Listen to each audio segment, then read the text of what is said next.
नाज़रीन, अगले महीने की पहली तारीख से आपके सर पर गैस का बम फटेगा और कीमतों में जो इजाफा है वो होशरुबा है। अगर आप नंबर्स देखें तो 172% है डोमेस्टिक कंज्यूमर्स के लिए। हमारे पास मोहम्मद अली साहब मौजूद हैं, निगरां हैं वफाकी वज़ीर बराए तवानाई। आपका बहुत शुक्रिया। थोड़ी सी बढ़ा देते 172%, मतलब जिसका बिल आता होगा 1600, अब वो कोई 3800 बिल देगा। वाई? अच्छा, ये जो परसेंटेजेस अखबारों में भी कोट हो रही हैं, टीवी पे भी, और थोड़ा सा वो मिसलीडिंग है। आई थिंक कि एक साथ तमाम कैटेगरीज की कीमत कोई 172% से नहीं बढ़ी है। हमें ये जहन में रखने की बात है।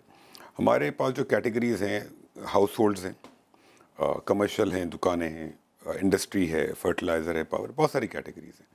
तो जहाँ तक आवाम का सवाल है, तो पाकिस्तान में तकरीबन 1 करोड़ गैस कनेक्शंस हैं।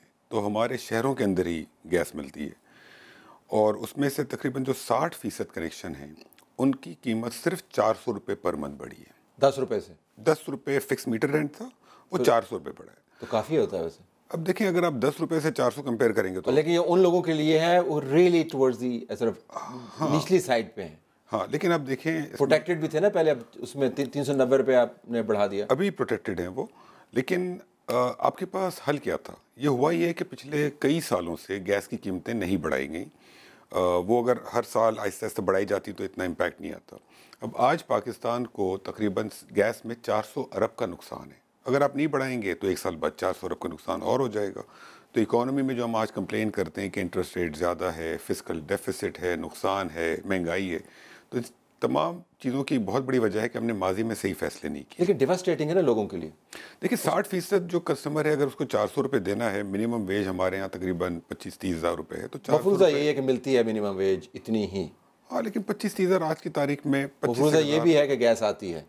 गैस देखिए, मैं तो आपको बता रहा हूँ, मैं बिल्कुल इसमें कोई गलत बयानी मैंने नहीं की है कि 8 घंटे गैस आएगी, इससे ज़्यादा गैस है ही नहीं मुल्क। लेकिन बिल आएगा आपको। बिल 8 घंटे का आएगा ना, बिल तो 24 घंटे। फिक्स में तो 400 आपको देना है। 400 देना है, हाँ, भले गैस आए ना आए। लेकिन तलत साहब देखें, अगर किसी भी घर में कनेक्शन आ रहा है गैस का, तो उसकी एक कॉस्ट है ना कनेक्शन लगाने की, पूरा एक वन टाइम कॉस्ट होती है ना कि हर महीने आप रिकवर करें। हम जस्ट सेइंग कि अगर आप गैस नहीं दे रहे हैं तो फिर हम फिक्स चार्जेस क्यों कर रहे हैं? इसलिए कि आपके जो बिजली के बिल हैं इसके अंदर टीवी का सरचार्ज हम देते हैं। क्यों? देखिए, बिजली का बिल पीटीवी को जो जाता है। मैं बिजली पे आता हूँ। नहीं, अब पहले गैस पे रहना। गैस पे रहता है। गैस पे देखें, अगर आप 400 रुपये पर मंथ देते हैं तो एक पूरी ऑर्गेनाइजेशन है, चाहे सुई सा हो तो सुई ना हो, तो पूरा उसको चलाना होता है, मैनेज करना होता है सिस्टम को, उसकी कॉस्ट है 400 रुपये पर मंथ। 60% कंज्यूमर को, अब इससे कम तो इंक्रीज है। 40% जो है उसका क्या होगा? मतलब हम जैसे जो लोग हैं, मेरे कैमरामैन हैं, सारे जो बदकिस्मती से गरीब नहीं है, क्योंकि होते तो फिर हमें फ़ायदा होता। बदकिस्मती से गरीब नहीं, ज़रा गैस ज़्यादा इस्तेमाल करना चाहते हैं, कभी गर्म पानी से नहाना चाहते हैं, कभी रोटी गर्म खाना चाहते हैं, उनको तो खुशकिस्मती से गरीब नहीं है, माशाल्लाह। अल्लाह सबको खुशकिस्मत करे। उनके लिए हमने ये किया है कि जिस जिस तरीके से इनकम लेवल लोगों का बढ़ रहा है, उस तरीके से टैरिफ बढ़ रहा है। जो ज़्यादा अमीर है वो ज़्यादा टैरिफ देगा। जैसे कि जो हाईएस्ट स्लैब है वो LPG के बराबर है। देखिए, हमें जहन में एक और चीज़ रखनी है कि पाकिस्तान में 70% अवाम जो गांव में रहती है उसके पास पाइप गैस नहीं है। ठीक, मैं आपको एग्जांपल देता हूं कि एक कस्टमर जो पाइप गैस मिल रही है शहरों में, उसका अगर बिल महीने का 4000 आता है, तो वही बंदा गांव में जो 6 सिलेंडर यूज़ करेगा उतनी गैस यूज़ करेगा। आप हमें कह रहे हैं हम गांव चले जाएं? That's a choice. नहीं, मैं वैसे आप मैंने तो इसी वजह से कहा कि गुर्बत के बड़े फायदे हैं कि आपको मतलब ये कि ना पैसे होंगे ना टैक्स लगेगा। अगर मैं गांव में जो रहता है वो अगर 18,000 रुपये के 6 सिलेंडर लेता है महीने के, और मैं शहर में रहता हूँ और 4,500 रुपये देता हूँ, तो ये तो नाइंसाफ़ी है ना। तो इस नाइंसाफ़ी को तो ख़त्म करना होगा। अगर तो नाइंसाफ़ी तो कदा कलामी, नाइंसाफ़ी तो ये भी आपने कहा कि जूं आपकी सरवत की सतह बढ़ती जाएगी तो आपको बिल ज़्यादा देना पड़ेगा। लेकिन इस मुल्क में जो सबसे अमीर तबका है, यू सब्सिडाइज देम। कैसे? एक्सपोर्टर्स, और वो भी कैप्टिव पावर प्रोड्यूसर्स जो एक्सपोर्ट नहीं भी करते हैं, आप उनको सब्सिडाइज गैस दे रहे हैं। This is incredible. नहीं बताता हूँ, सब्सिडाइज गैस नहीं। देखिए, पहले माजी में हो रहा था, अभी जो हमने गैस प्राइसिंग चेंज की है, इसमें इंडस्ट्री के लिए हमने 3 मेजर प्रिंसिपल जो फॉलो किए हैं। पहली बात, एक्सपोर्ट को हम इनकरेज कर रहे हैं। ये आपको एज अ कंट्री इनकरेज करना पड़ेगा। अगर पाकिस्तान एक्सपोर्ट करेगा तो डॉलर आएगा मुल्क में, और आपको ज़रूरत है डॉलर। सब्सिडाइज कर रहे हैं ना आप? नहीं, सब्सिडाइज नहीं कर रहे, मैं आता हूँ उसके ऊपर। हम नहीं कर रहे, खुसूसी सहूलत दे रहे हैं आप उनको। सर, आप नंबर्स हैं, मैं आपको अभी पढ़ कर हम नंबर डिस्कस कर लेंगे। जी जी। दूसरी चीज़, जो हमने जो मुल्क में जो नए कनेक्शंस लग रहे थे उनको महंगी गैस मिलती थी इंडस्ट्री को, पुरानी को सस्ती मिलती थी। यानी कि पुराना बंदा जो ऑलरेडी अमीर है, इंडस्ट्री चला रहा है, उसको सस्ती गैस मिल रही है। जो नया बंदा जो इंडस्ट्री में आना चाहता है उसको महंगी गैस मिल रही थी। तो हमने ये तमाम चीज़ें ख़त्म की हैं, हर किसी को अब सेम प्राइस में मिलेगी।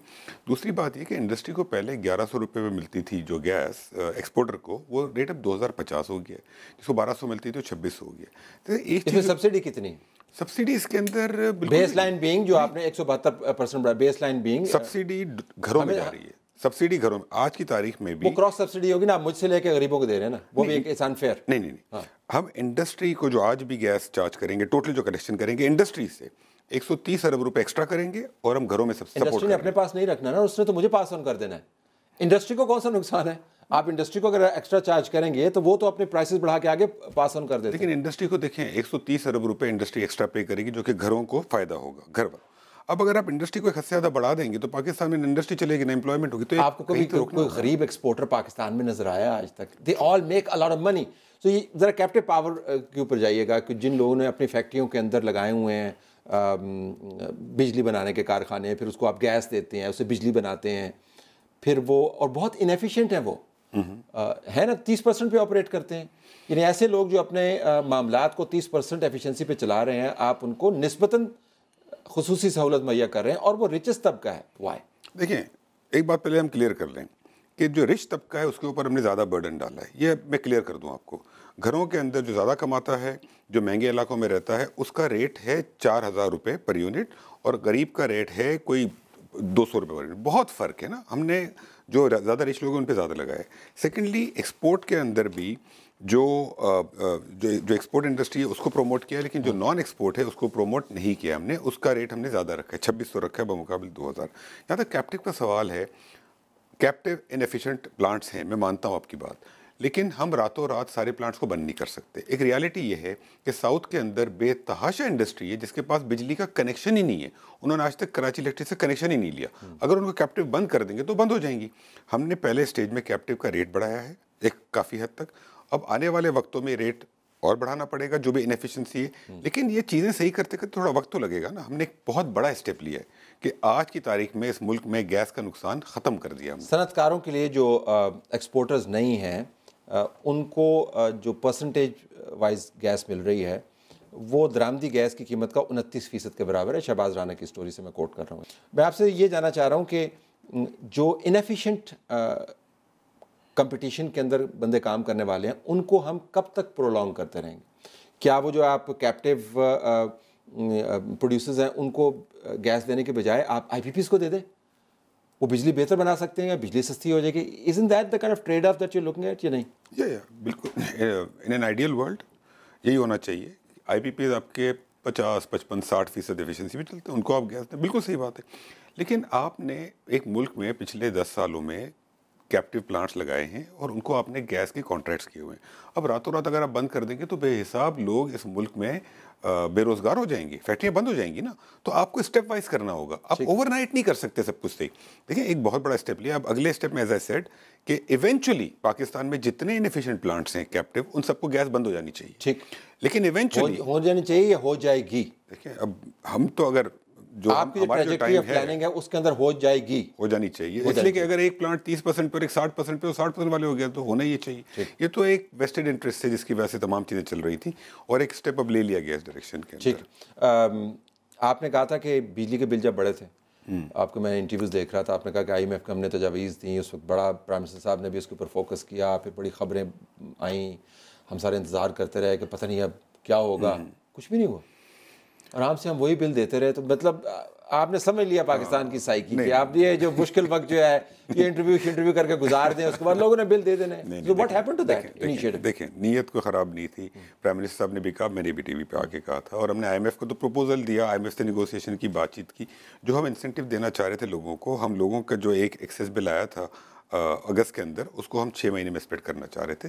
IMF ने कहा कि इतने सारे इन तमाम कंज्यूमर्स को नहीं, कम नंबर ऑफ कंज्यूमर्स को और 3 महीने के अंदर करो। बाय द टाइम ये सारी नेगोशिएशन खत्म हुई, लोगों के अगस्त के बिल्स ऑलरेडी पेड थे, तो कोई फायदा नहीं था उस चीज़ को लाने का। लेकिन देखें, आपकी मुश्किल निकल गई। मैं आपको रिकॉर्ड पे सारी ईमेल्स दिखा सकता हूँ जो IMF के साथ की, सारा record. But it came to nothing.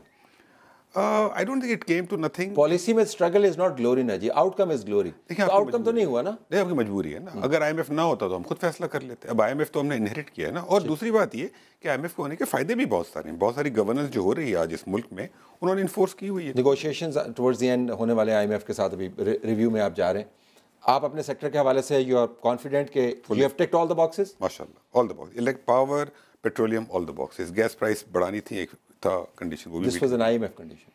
IMF wanted this कि जो गैस का लॉस है वो खत्म करे। देखिए, वो तो खत्म करना होगा ना। आज की तारीख में आपका प्रिंसिपल गैस के अंदर 2100 अरब का है। अब मुझे तो नेक्स्ट परेशानी मेरी ये है कि 2100 अरब का जो लॉस जमा हुआ है पिछले 10-15 सालों का, उसका मैं क्या करूं? That's my next target. अब आप सोचें, अगर हम ये ना करते तो अगले साल 2500 अरब होता। कहाँ से आप पैसे लाते? I have to leave it there. Thank you very much for being with us. Pleasure meeting.